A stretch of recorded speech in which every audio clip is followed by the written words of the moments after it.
Hey guys, welcome to my YouTube channel. இன்றைக்கி வீடியோவில் நம்ம ஸ்டஃப்டு மஷ்ரூம் எப்படி செய்கிறதுன்னு பார்க்கலாம். வாங்க வீடியோக்குள்ளே போகலாம். இதுக்கு நான் இப்போ ஒரு 7 to 8 பீசஸ் மஷ்ரூம் எடுத்திருக்கேன். அப்புறம் ஒரு டொமேட்டோ, அப்புறம் ஆனியன், அப்புறம் ஒரே ஒரு கார்லிக். இப்போ நம்ம மஷ்ரூமை ஸ்டெம் தனியாக டாப் தனியாக நல்லா கட் பண்ணி எடுத்து வச்சுக்கணும். இந்த மாதிரி நல்ல ஹோல் இருக்கணும். அப்போ தான் நம்ம உள்ளே ஸ்டஃப் பண்ண முடியும்.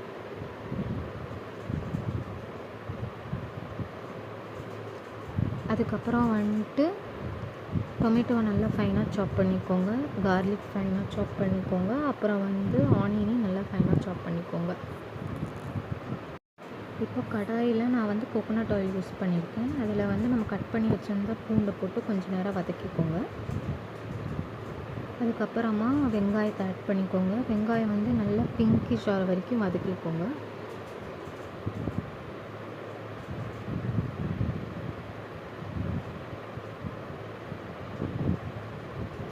இப்போ இந்த ஸ்டேஜில் நம்ம தக்காளி ஆட் பண்ணிக்கணும்.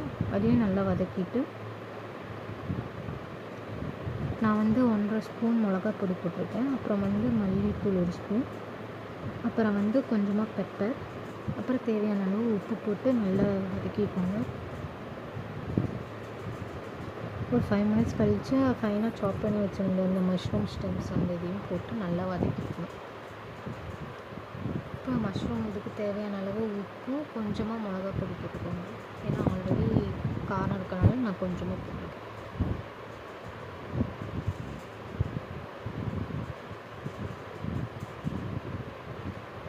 இப்போ அந்த ஸ்டஃப் பண்ணி வச்சுருக்கோம்ல, அதை நம்ம மஷ்ரூம்குள்ளே வச்சு நல்லா ஸ்டஃப் பண்ணிக்கிறோம்.